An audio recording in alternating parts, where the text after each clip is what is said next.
besides line work, what else is there in a drawing, either on the title block, in the drawings themselves? If you're designing your business cards with AutoCAD, how would you do that? So basically, what I want to cover today is using hatches, which are line work, grids or patterns that repeat, using gradients, which are shaded regions. It can either be a solid fill, or it can be something that goes from light gray to dark gray, or it can be something that goes from pink to green, and anything like that. And then we go into how we actually do those. And then also wipeouts. And a wipeout is like an invisible graphic object that can mask other objects underneath it on the page.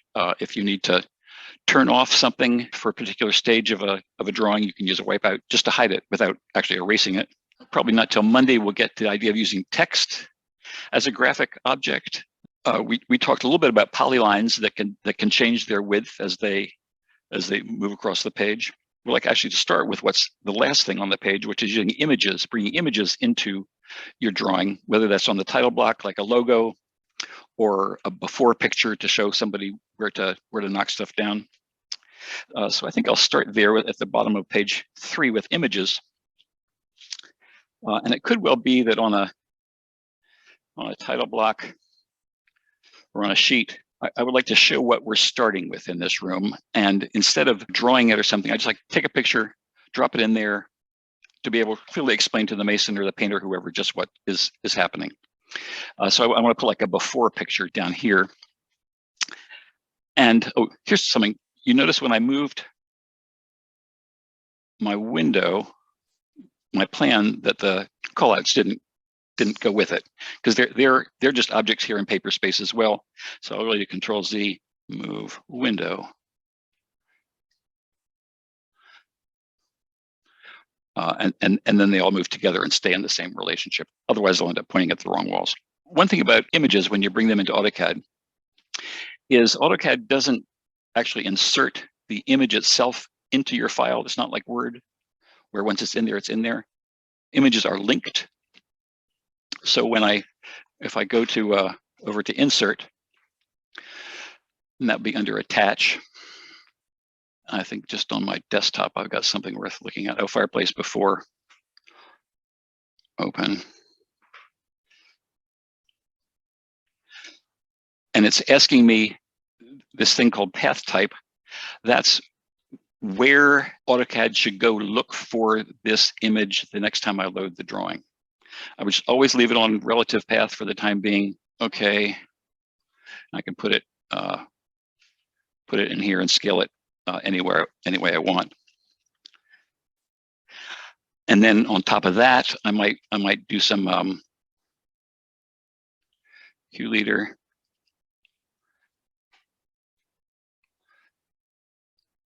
Where I say demo fireplace. Demo fireplace complete. So you just combine that right there. Easy to do, and you don't have to. I don't have to draw that and dimension. I just say, here's the picture, take it out. The other would be, maybe you want to add graphics to your to the title block for a particular job. So I can go to the title block, which is a block. It's an AutoCAD block, just like anything else. It's 2D. We'll type B-edit for block edit, B-edit, or just BE, I guess, BE. I want to change the architectural title block. That's what I want to edit. Okay. And we get into like a special little block editing mode. And here as well, I can insert a picture or a logo. Same way. Insert, attach. I'll go get the same one, just for, could be anything.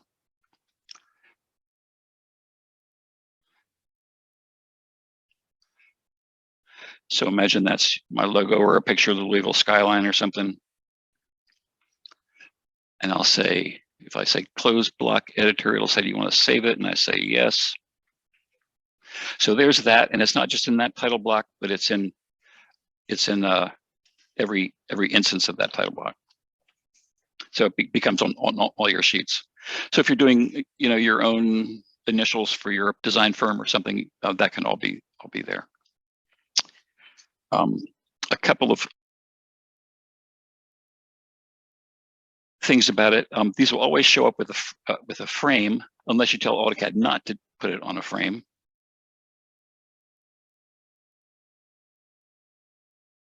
This will apply to every image in the drawing. It's called a system variable, and it applies to this whole drawing file. Let's go back to my plan view. There are a couple of controls we have over an image. Let me bring in another one. Insert. I'm just going to bring in some other photograph.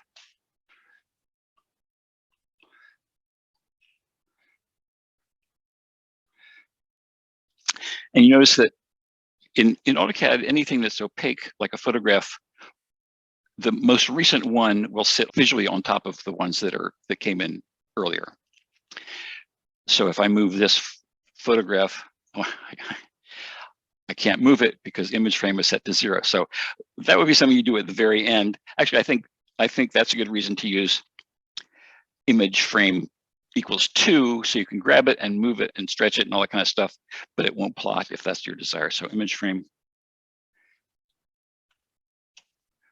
Good.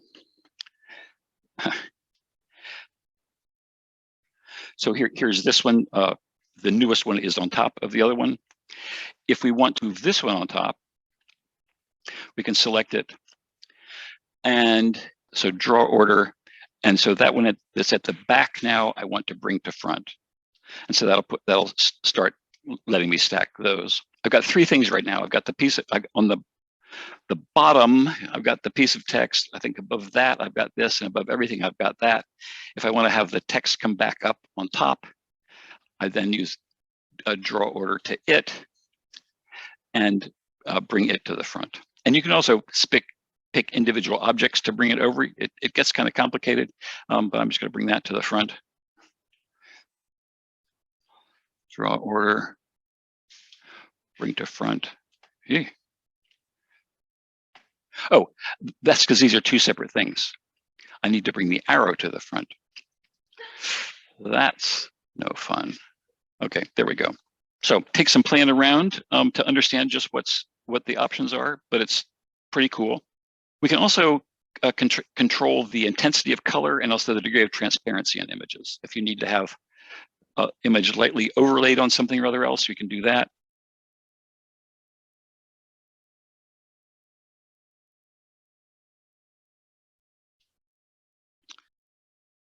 More than one of you, let's say, emailed me in the last day to ask about the line weights aren't showing up on my screen. You know, I'm making all this effort to make the line weights. And I realized that in previous years, we'd always just been able to plot something, see it, understand about the line weights.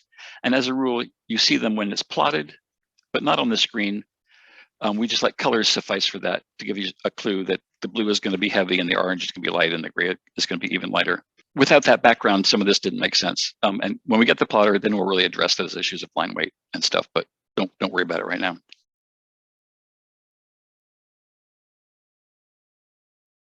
The hatch command right here, it's something we use a lot, has these 3 components. By default, a hatch will just fill wherever you click, it will fill out till it hits the edge of anything, a line or a circle or whatever. There's another way to do that, which is to hatch an object. Let me just do a rectangle.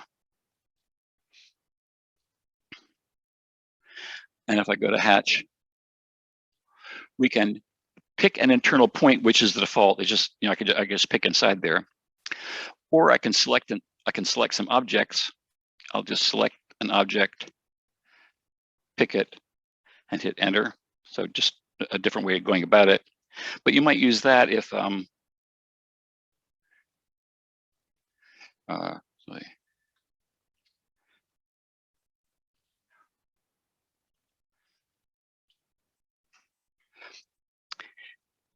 if for some reason I wanted to lightly hatch this whole rectangle, but not the area in here, that's when I could use hatch to select an object, S for select, pick it, and hit enter. Otherwise, it would have just hatched sort of this L-shaped area. A lot of times these come in much denser than we really have any need for them to be, sort of at the scales we deal with. So the one property of every hatch pattern is its scale, which shows up right here. And right now that's 1. I'll make it 12 just for grins. And these can be put on any layer you want. I usually make one for some sort of pattern layer. Maybe won't pat. Oh, sorry, got to do it over here. So they're it's an independent object, and can be moved out and around. It also has, when hatches are created, they have an invisible edge to them that does not plot, but that is there. And if you decide once you made something and you want to mess with that, it's just like messing with anything else that has grips on it.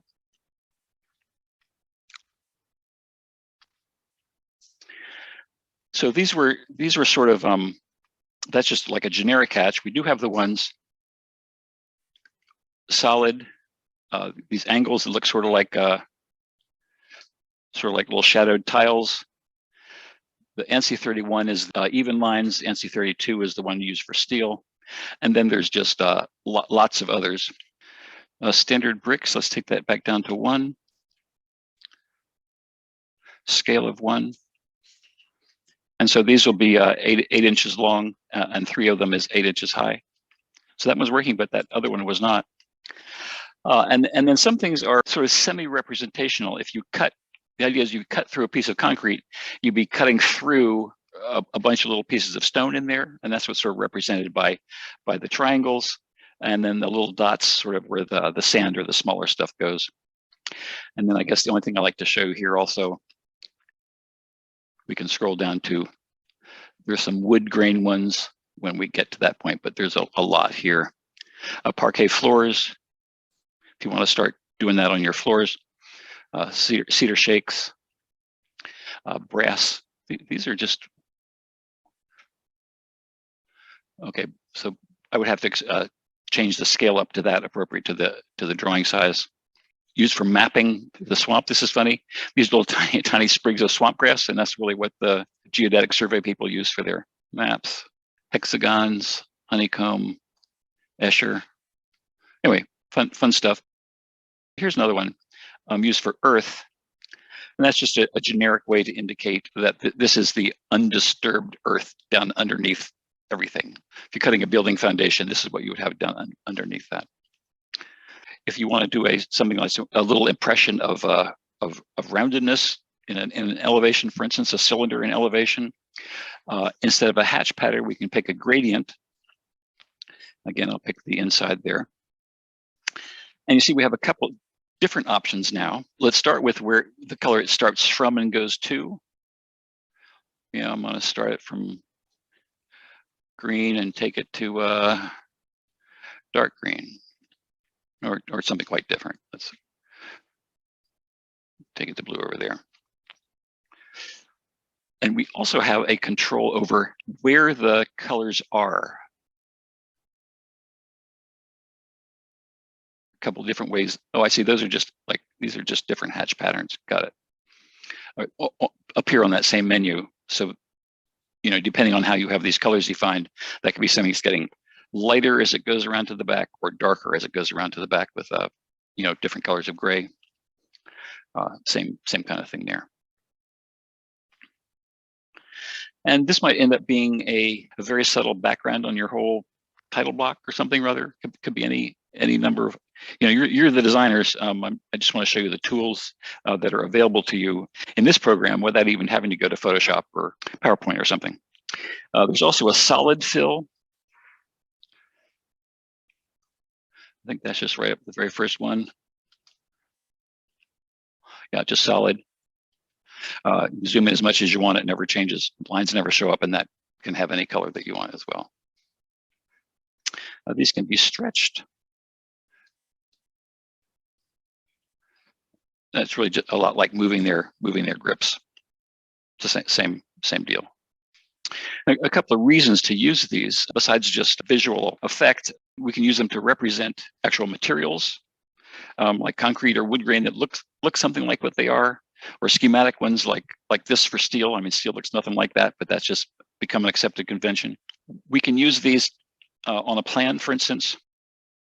Let's say that this is a new wall.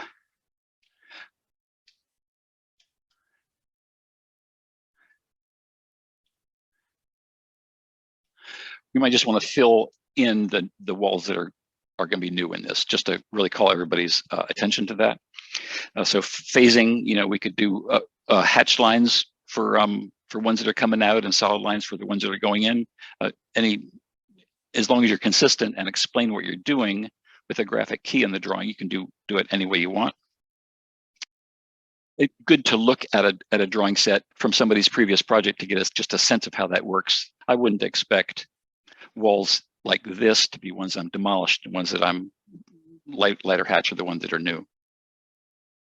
They can also be used for things like fire ratings. You might have a wall hatch that indicates a 2-hour wall where apartments come up to a common corridor, something like that. And in all those, you would really like a graphic key to let people know what hatch pattern represents what in your drawings. And then same way, let's imagine this is part of a business complex, and you sort of want to indicate by color what's the accounting department and what's executive suite, like that. We can use hatches there as well. Let's say I want to hatch this room right here and give it a light green background color that everything will sit on top of. I'd start going to hatch. I pick solid, whatever layer I was using. But then I don't just want to pick inside there, because when AutoCAD, when the hatch command gets to the doors, it does what you see on the screen in front of you. So for that, we really need to make a rectangle, which we can then turn off or erase. I forget just which, but let's do that first. So I want to pick in here and in here. Those become part of the same hatch pattern. Probably want this to be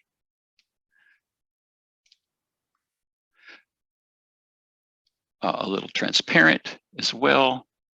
Hatch transparency. I don't know what my options here are.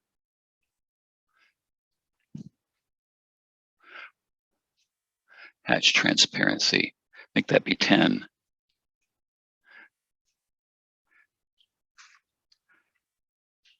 To be able to keep all my new stuff on top of this, and anything old that's there, I would pick this, do draw order,